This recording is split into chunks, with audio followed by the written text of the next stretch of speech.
toutes et à tous, je m'appelle Arnaud Lemérour, directeur de la communication à Rennes School of Business. Hello everyone and welcome to the On-Frame Talking podcast from Rennes School of Business. Je suis ravi de vous accueillir aujourd'hui pour ce nouvel épisode d'On-Frame Talking, le podcast décalé de Rennes School of Business, et découvrir ensemble le parcours remarquable de nos diplômés. I'm delighted to welcome you to this new episode of On-Frame Talking, the Rennes School of Business podcast that lets you discover the remarkable career paths of our graduates. Nous sommes partis sur les 5 continents, à la rencontre de femmes et d'hommes qui ont été formés dans notre école et qui pensent et agissent hors du cadre. We've gone in search of the men and women from across the 5 continents who attended our school and who have shown the ability to think outside the frame. Entrepreneurs à succès, intrapreneurs intrépides, influenceurs étonnants et dirigeants atypiques défilent chaque semaine derrière notre micro pour vous raconter leurs aventures hors du commun. Successful entrepreneurs, intrepid entrepreneurs, astonishing influencers and original business leaders take to the microphone each week to tell you about their extraordinary adventures. Je suis prêt à parier que vous connaissez déjà certains d'entre eux sans même savoir qu'ils sont diplômés de notre école. I'm willing to bet that you've heard of a few of them without knowing that they came from our school.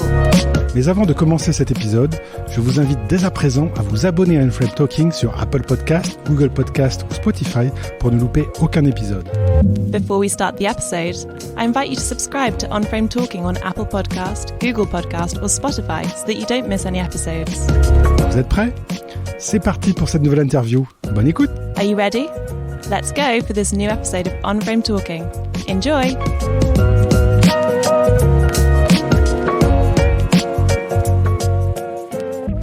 On-Frame Talking, c'est le podcast que nous réalisons depuis plusieurs semaines pour célébrer l'anniversaire de Rennes School of Business.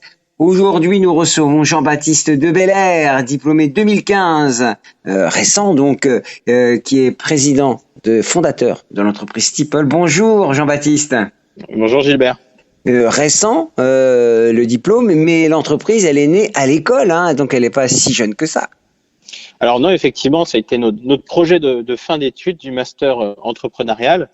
Et bon, c'est vrai qu'on a attendu 2017 quand même pour commercialiser, le temps de vraiment bien de la préparer. Donc ça démarre en 2017. Alors racontez-nous votre parcours à l'école. Qu'est-ce qui vous a marqué durant votre passage ? Moi, j'ai un parcours. Alors, ce qui m'a marqué, c'est déjà l'arrivée. Je venais d'une prépa. L'arrivée à l'école de commerce a été un beau changement. Il y a eu les élections BDE qui ont été un grand moment. Puis après, j'ai eu la chance de voyager, de faire un échange académique en Équateur. Et ça m'a permis aussi de découvrir toute l'Amérique du Sud. Et puis, ce qui m'a marqué enfin, c'est cette dernière année dans un master entrepreneurial qui mélangeait des étudiants de l'ESC, mais aussi des étudiants de l'INSA Rennes. Donc, ça avait la spécificité de mélanger les compétences. Et ça m'a permis de créer les fondements de Steeple pour la suite. Parlez-nous de ces bons souvenirs. Je pense à l'élection du BDE. Racontez-nous, parce que c'est vrai que les élections du BDE, c'est toujours un événement dans une école. Mais c'est complètement, c'est une aventure folle parce que au final c'est vraiment une campagne. Quand on dit une campagne, on pense aux élections. Et ben là c'est la même chose. C'est comme en politique, donc il faut séduire. Donc c'est beaucoup de polyvalence. On va avoir de l'événementiel, on va avoir du cinéma, on va avoir du relationnel. Et alors je vais pas pouvoir tout raconter parce que tout ne se raconte pas sur des élections de BDE. C'est l'occasion de faire plaisir à ces électeurs, si je puis dire. Mais oui, parce qu'il y a notamment aussi ce qui s'appelle les rallyes. Alors les rallyes, c'est quelque chose d'assez exceptionnel, c'est que pendant une semaine, vous êtes à disposition des étudiants de l'ESC. Donc, moi je dis encore l'ESC, mais maintenant c'est RSB, donc je vais m'auto-corriger. Donc les rallyes, vous êtes à disposition. Donc vous pouvez venir chez les étudiants faire la vaisselle, leur livrer des McDonald's. Avant, il n'y avait pas des livreaux qui étaient là, donc c'était les rallyes. Il y avait même des rallyes massage, et puis il y avait d'autres rallyes comme striptease qui étaient un petit peu plus exotiques. Mais j'ai pas eu l'occasion moi de faire ces rallyes-là. On a parlé de cette campagne BDE. Un point juste sur l'entreprise que vous avez créée après, c'est le digital. Alors vous savez, il y a beaucoup d'anciens qui font carrière dans le digital. Vous faites partie de cette famille des digital natives et digital diplômés. Exactement, oui. Je crois qu'aujourd'hui... Comment vous y êtes arrivé ? C'est ça l'enjeu, la question en fait. Alors, nous, ce qui s'est passé, c'est que quand on était en dernière année d'école de commerce, dans ce master-là, on nous a demandé de réfléchir à quel avantage compétitif on pourrait avoir. Et quand on s'est dit, on va s'adresser à nos camarades en leur demandant, vous, dans votre vie de tous les jours, qu'est-ce qui vous plairait d'avoir ? Et ce qui est revenu beaucoup, c'était l'amélioration de la communication interne au sein de l'école. que au final, il y avait beaucoup de choses qui existaient, mais rien qui rassemblait toute la communication, et que ils auraient aimé avoir justement une forme de plateforme digitale qui permettait de recenser toute l'information. Donc on est tombé dans le digital, non pas par envie d'aller dans le digital, mais tout simplement pour apporter une solution à une problématique qui était présente. Alors, lorsque vous étiez à l'école, qu'est-ce qui vous a marqué? On l'a dit tout à l'heure, mais quelle personne du membre du staff ou enseignant-chercheur vous a marqué particulièrement? Alors moi, avec cette question, il y a deux personnes qui me viennent en tête. Premièrement, c'est la personne qui nous a accompagnés pendant le master de fin d'année, qui s'appelait Yancy Vaillant, qui est un Québécois qui revenait d'Espagne, donc un mélange, et qui était à Rennes. Et donc, pourquoi il m'a marqué? Parce qu'aussi, c'était une époque où nous, on avait des rêves et des fantasmes dans le milieu entrepreneurial, et on pensait que tout se passait du monde comme dans le monde de la Silicon Valley. Et Yancy, lui, avait tendance à nous dire, non, arrêtez de rêver et soyez un peu plus pragmatique dans vos réflexions. Et donc, c'est pour ça qu'on avait les pires notes de la classe. Et donc, j'ai gardé de Yancy ce côté, effectivement, où ça résonnait un petit peu dans ma tête sur, les bonnes pratiques en entrepreneuriat. Et puis, une autre personne aussi, qui m'a marqué, c'est Olivier Aptel, parce que quand on a lancé Steeple, il nous a fait confiance, il nous a reçus, il m'a accompagné, effectivement, et ça, c'était très important pour nous.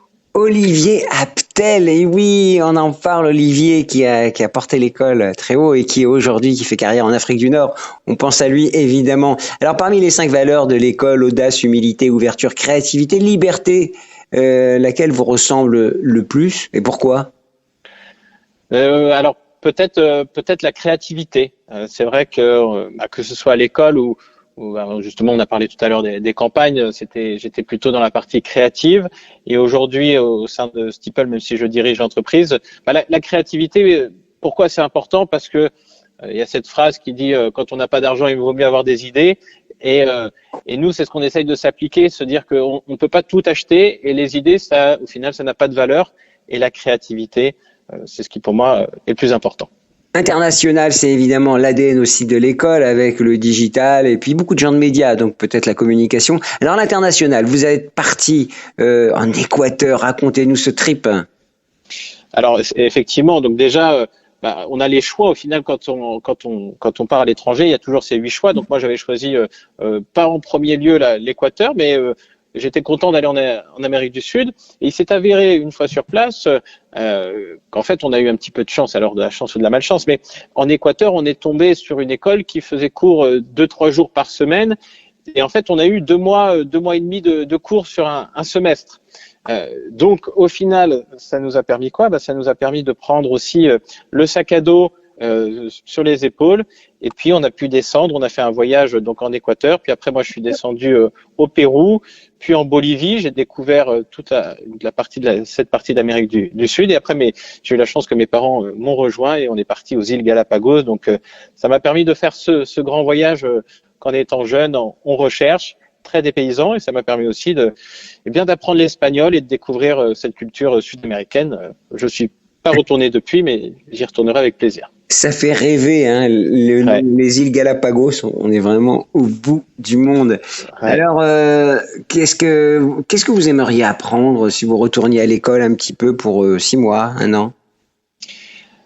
En fait, c'est vrai qu'aujourd'hui, donc au sein de l'entreprise dans laquelle je suis, il y a beaucoup de questions de management, et ce qui est un petit peu frustrant, c'est que dans les écoles de management ou des écoles de commerce, on vous apprend à manager, mais avant d'avoir des cas pratiques.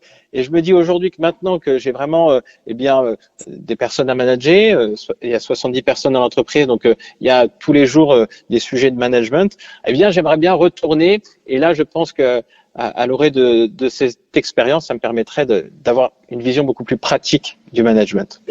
Alors l'école célèbre ses 30 ans, hein, je ne vous apprends rien, j'imagine. Alors comment voyez-vous l'école dans 30 ans?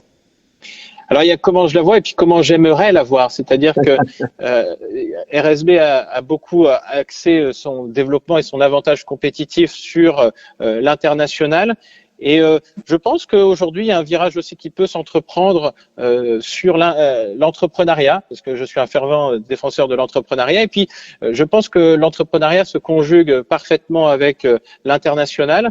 et faire en sorte aussi que RSB, eh bien, en plus de former des personnes, des jeunes personnes qui vont partir partout dans le monde, eh bien, c'est de former aussi des personnes qui vont créer de l'emploi sur le territoire et qui vont attirer le monde à Rennes, au final. Si je devais dire ça, on a appris à emmener le monde, à emmener Rennes partout dans le monde, et si on arrivait à emmener le monde à Rennes, ce serait fort. Quelle bonne idée. On va la partager avec toute la communauté des anciens diplômés, mais également la communauté de l'école. Alors, quel conseil vous donneriez peut-être à un jeune entrepreneur qui est entré, qui va en sortir de l'école, ou qui a une idée et qui ne sait pas trop? Alors, le conseil que je peux donner déjà, c'est d'être curieux et de vraiment s'intéresser aux problématiques. Ça, c'est ce qu'on a fait à la fois bien et pas bien, d'être très concret, si on parle vraiment à un entrepreneur, de chercher un problème et de trouver une solution simple. Nous, c'est ce qu'on a vraiment découvert, c'est que, justement, si je reparle de Steeple, c'est que ce problème de communication interne qu'on avait identifié au sein de l'école, eh bien après, on s'est rendu compte qu'il était exactement le même au sein de l'entreprise. Et on s'est dit, qu'il y avait peut-être un petit peu plus d'argent avec les entreprises que les étudiants. Ça, on est d'accord là-dessus. Et donc, on a vu ce problème-là et on l'a résolu. Et depuis, ça fonctionne très bien. Un dernier mot, Steeple, d'où vient ce nom d'entreprise? Steeple, ça veut dire le clocher en anglais. Et le clocher, c'est l'un des plus vieux outils de communication interne du monde, parce que c'est ce qui permet de célébrer les bonnes et les moins bonnes nouvelles dans un village. Puis c'est ce point qui est visible de partout et qui permet de se retrouver pour échanger, pour créer du lien. Quelle belle image pour célébrer ces 30 ans de l'école et les 30 ans, voire le siècle à venir pour l'école. Merci beaucoup Jean-Baptiste et bon vent. Merci Gilbert. À bientôt. Un grand merci, chers auditeurs, pour votre écoute. Thanks for listening. Cet épisode vous a plu? Alors abonnez-vous à Unframed Talking sur votre plateforme d'écoute préférée et laissez-nous une note et un commentaire pour partager au maximum notre émission au plus grand nombre. If you enjoyed this podcast, please like, comment and subscribe to Unframed Talking on whatever platform you use to listen to your podcasts in order to help other people discover the series. Je vous donne dès à présent rendez-vous sur le site internet dédié aux 30 ans de l'école pour découvrir des portraits d'invités au parcours remarquable. You can visit our website dedicated to the school's 30th anniversary to hear more about other members of our alumni with remarkable careers.